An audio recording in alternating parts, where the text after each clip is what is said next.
Ciao a tutti, in questa puntata di Forzinet mi occuperò delle predictions del prossimo grande evento della WWE, ovvero Saturday Night's Main Event. Chiaramente è un evento che non può essere considerato un vero e proprio primo event, dato che ormai si svolge costantemente per almeno 4-5 volte all'anno. In questo caso sicuramente ci sono match di altissimo livello, come succederà poi anche nell'ultimo, immagino, visto che sarà il match di ritiro di John Cena in quel contesto. Qui però partiamo subito dal match per il titolo del mondo che è stato reso vacante da Seth Rollins a causa di un infortunio subito a Crown Jewel, e a questo punto saranno Jey Uso e CM Punk a contendersi questo titolo, entrambi ex campioni, entrambi con un regno abbastanza breve, soprattutto CM Punk che l'ha detenuto per pochi secondi proprio a causa di Seth Rollins che ha incassato la valigetta a SummerSlam. Questa volta il Best in the World avrà l'opportunità di riscattarsi contro Jey Uso, che invece diventa un personaggio sempre più interessante nonostante sia molto molto criticato da parte del pubblico e dei tifosi per il fatto di ricevere troppe title shot e troppe opportunità proprio per questa cintura, e devo dire che non hanno tutti i torti, dato che Jey Uso tra l'altro proprio 7 giorni prima di diventare il nuovo sfidante, diciamo, per il titolo, per la cintura, era stato battuto in un match per decretare il primo sfidante di Seth Rollins una settimana prima, ed era stato schierato proprio da CM Punk. Quindi direi che la storia sembra abbastanza segnata, ma la direzione che sta prendendo il personaggio di Jey Uso secondo me è molto interessante, dato che c'è una sorta di faida interna alla Bloodline, se così si può definire, con Roman Reigns che si è preso un'altra pausa, una delle sue 1000 pause, ormai sappiamo che ha un contratto da part-timer, e Jimmy Uso invece che si sta sempre più distaccando da Jey Uso per il suo comportamento, o meglio è Jey Uso che sta allontanando il fratello proprio per cercare di far valere quelle che sono le sue pretese personali e i suoi obiettivi personali. Io credo che a Saturday Night's Main Event potrebbe succedere qualcosa, soprattutto in vista delle Survivor Series, dove secondo me esploderà definitivamente la miccia e magari potremmo avere effettivamente questo turn di Jey Uso che sembra nell'aria ormai da diversi mesi. Quindi credo che a vincere il titolo sia CM Punk, soprattutto credo che debba essere CM Punk, perché può dare continuità a quanto fatto finora sia da Seth Rollins ma anche dagli altri campioni come Gunther per esempio.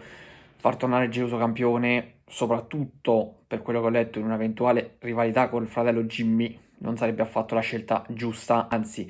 rischierebbe di creare ulteriori pressioni e ulteriore malcontento proprio nei confronti di Jey Uso, che secondo me da heel poi potrebbe eventualmente tornare campione,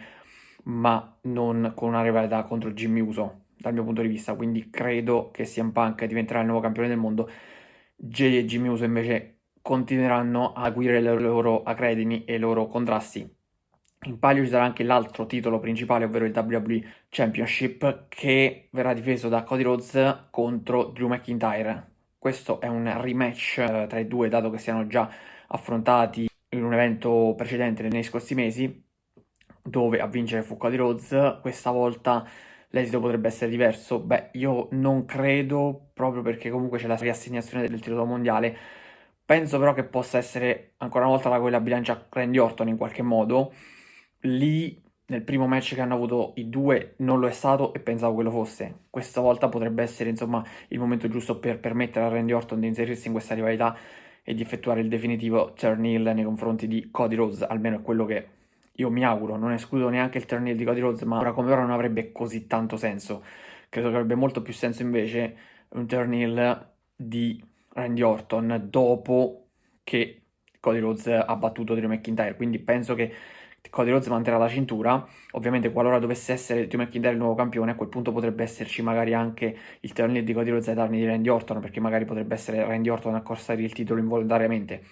Però io propendo più per la prima ipotesi, ovvero per Cody Rhodes che resta campione WWE battendo Drew McIntyre, che quindi dovrà ancora una volta leccarsi le ferite, e successivamente magari una faida con Randy Orton, tra Cody Rhodes e Randy Orton, che non avrebbe per forza di cose bisogno della cintura, ma che sarebbe sicuramente molto interessante, ancora più interessante, se mettesse il titolo in palio per questa sfida, che comunque sarebbe sicuramente molto sentita, visto i progressi tra i due. Poi avremo il match per il titolo WWE femminile tra Tiffany Stratton, campionessa in carica ormai dai primi di gennaio, il 6 gennaio mi sembra abbia vinto il titolo, se non sbaglio, insomma la data esatta, comunque siamo intorno a quella. Ebbene, Tiffany Stratton ancora una volta lo difenderà contro Jade Cargill, un'altra Jade Cargill però, perché io avevo più volte richiesto il turn heel di Jade Cargill, che secondo me nella versione heel rende al massimo come fatto in AEW con il regno storico la campionessa TBS, nonostante non abbia avuto chissà quali grandissimi avversari, salvo qualche rivalità, però credo che Jade Cargill, con questo turniere che è accaduto nell'ultima puntata di SmackDown, diventerà campionessa. Me lo aspettavo già molto prima, adesso è arrivato a SmackDown e questa possibilità non credo se la faccia scappare, quindi penso proprio che sarà il momento di abdicare per Tiffany Stratton, che già sarà sconfitta da Stephanie McGirr a Crown Jewel in un match che valeva il Crown Jewel Championship, quindi diciamo ha limitato un po' i danni. Questa volta credo che però appunto che per Tiffany Stratton arriverà il momento di passare la cintura e darla a Jade Cargill, che quindi potrà iniziare il suo regno da campionessa con una Bianca Belair che magari potrebbe essere tra le prime sfidanti una volta che rientrerà, dato che comunque aveva un problema al dito. Mi sembra che si sia prolungata anche un po' troppo l'assenza, non so se sia pronta al rientro o meno, ma comunque penso che il suo rientro si stia avvicinando a grandi passi e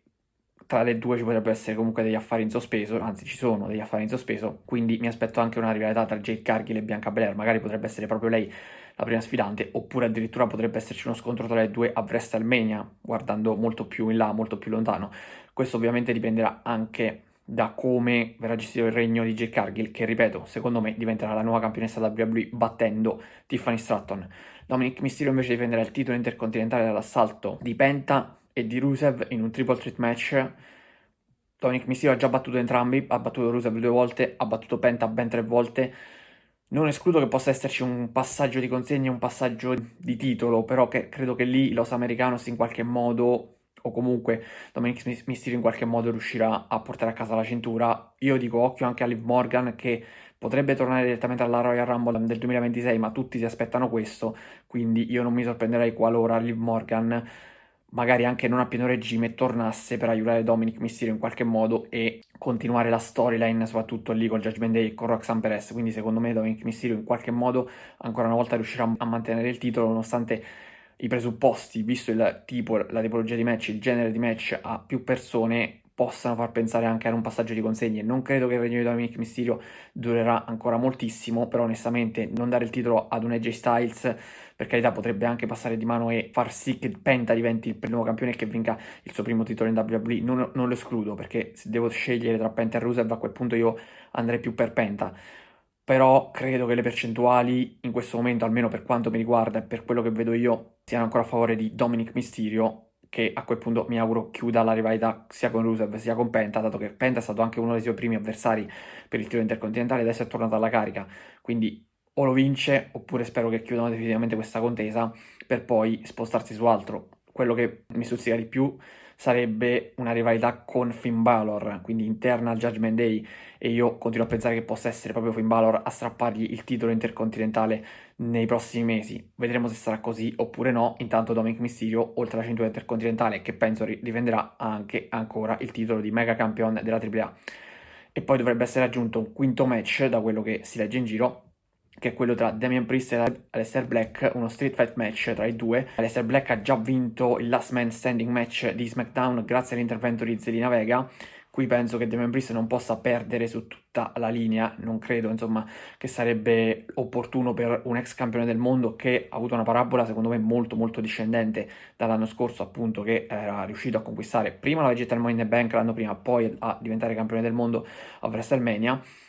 Ha avuto un regno sufficiente ma nulla di eccezionale, ha avuto delle difese importanti, ha avuto anche altre chance titolate, ma poi fondamentalmente Damian Priest è finito veramente nella mid card. Se il Black finora in WWE non ha mai fatto nulla, non ha mai vinto nulla se non il titolo di NXT, ma NXT è un capitolo a parte, sappiamo già che molti che sono stati campioni di NXT poi nel main roster non sono riusciti a rendere allo stesso modo. Per esempio Damian Priest non è stato mai campione di NXT, è stato soltanto campione nordamericano di NXT e è riuscito a fare una carriera finora nettamente migliore di Aleister Black. Per questo motivo io credo che dopo aver perso su più fronti la sfida con Aleister Black, penso che Damian Priest possa prendersi una bella rivincita in questo evento a Saturday Night's Main Event e quindi rilanciare un po' la sua carriera, magari le sue ambizioni titolate in futuro. Non so se per il titolo del mondo già adesso, insomma per il titolo WWE, visto che lui appartiene a SmackDown, o magari per un titolo secondario, però credo che ad oggi possa battere Aleister Black, anzi secondo me se dobbiamo fare un bilancio su chi ha bisogno di più di questa vittoria, credo che in questo momento abbia molto più bisogno di una vittoria Damian Priest piuttosto che Aleister Black. Per oggi è tutto, vi do appuntamento alla prossima puntata di Fortinet. Ciao a tutti.